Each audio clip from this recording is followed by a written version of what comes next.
নমস্কার বন্ধুরা, আমার চ্যানেলে আপনাদের সকলকে স্বাগত।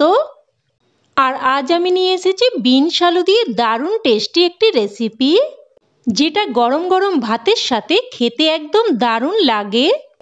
আর এই একটা রেসিপি থাকলে সমস্ত ভাত এটা দিয়েই খাওয়া হয়ে যাবে, আর অন্য কোনো তরকারি লাগবে না।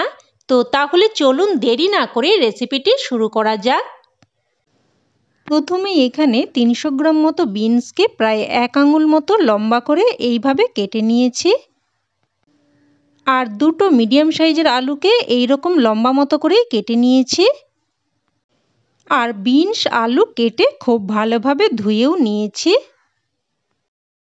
এবার একটা মশলা রেডি করে নেব। তো একটা বাটির মধ্যে নিয়ে নিচ্ছি হাফ চামচ সাদা সর্ষে আর হাফ চামচ কালো সর্ষে, হাফ চামচ গোটা জিরে, আর নিয়ে নিচ্ছি দুটো কাঁচা লঙ্কা। তবে ঝালটা আপনারা আপনাদের স্বাদ মতো দিয়ে দেবেন। সব কিছু এবার শিলেতে করে বেটে নিচ্ছি। আপনারা মিক্সিং জারেও বেটে নিতে পারেন, তবে সর্ষে কিন্তু শিলেতে বেটে নেওয়াই বেশি ভালো, সেক্ষেত্রে তেতো হওয়ার সম্ভাবনা একটুও থাকে না।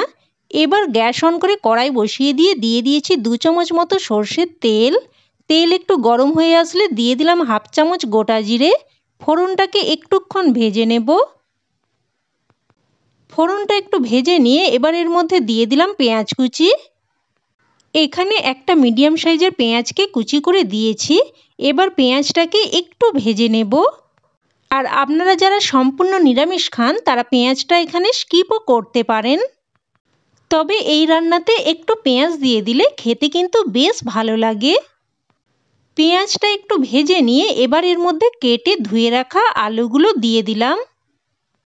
আলুগুলো দিয়েও অনবরত নেড়েচেড়ে একটু ভেজে নেব।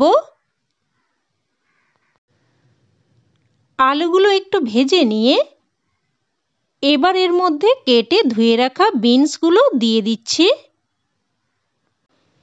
বিনসগুলো দিয়েও নেড়েচেড়ে একটু ভেজে নেব। আর এই রান্নাটা কিন্তু একদমই সহজ একটা রান্না, খুব কম সময়ের মধ্যেই কিন্তু হয়ে যায়।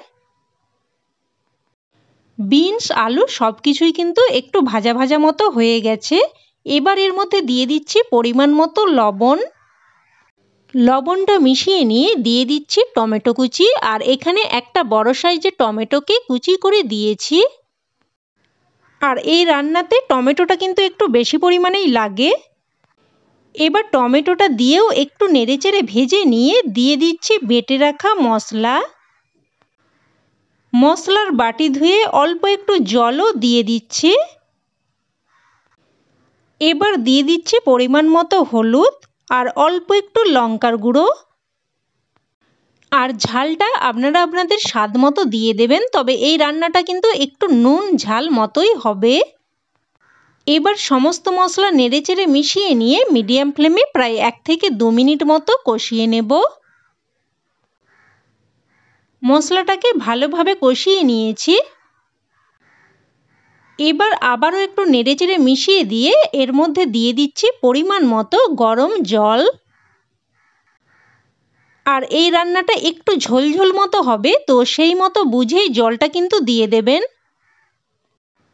জলটা দিয়ে নেড়েচেড়ে মিশিয়ে নিয়ে এবার এর মধ্যে দিয়ে দিচ্ছি 4টে চেরা কাঁচা লঙ্কা। এবার একটা ঢাকা চাপা দিয়ে মিডিয়াম ফ্লেমে 3 থেকে 4 মিনিট মতো রান্না করে নেব। 4 মিনিট পর ঢাকনা তুলে নিলাম। আর এখন বিনস আলু সব কিছুই কিন্তু ভালো মতো সেদ্ধ হয়ে গেছে। আর রান্নাটা প্রায় এখন শেষের দিকে। তো সব শেষে দিয়ে দিচ্ছি কিছু কুচানো ধনেপাতা। ধনেপাতা কুচি দিয়ে মিশিয়ে নিয়ে এবার গ্যাসের ফ্লেম অফ করে একটা ঢাকা চাপা দিয়ে স্ট্যান্ডিং টাইমে রেখে দিচ্ছি। এতে করে ধনেপাতার ফ্লেভারটা খুব ভালোভাবে মিশে যাবে। আর রান্না এখন একদম তৈরি। এবার এটা গরমাগরম ভাত বা রুটি সব কিছুর সাথেই সার্ভ করতে পারেন। খেতে একদম দারুণ লাগে। তো বন্ধুরা, আপনাদের এই রেসিপি কেমন লাগলো অবশ্যই আমাকে কমেন্টে জানাবেন। আর ভালো লেগে থাকলে লাইক শেয়ার করতে যেন ভুলবেন না।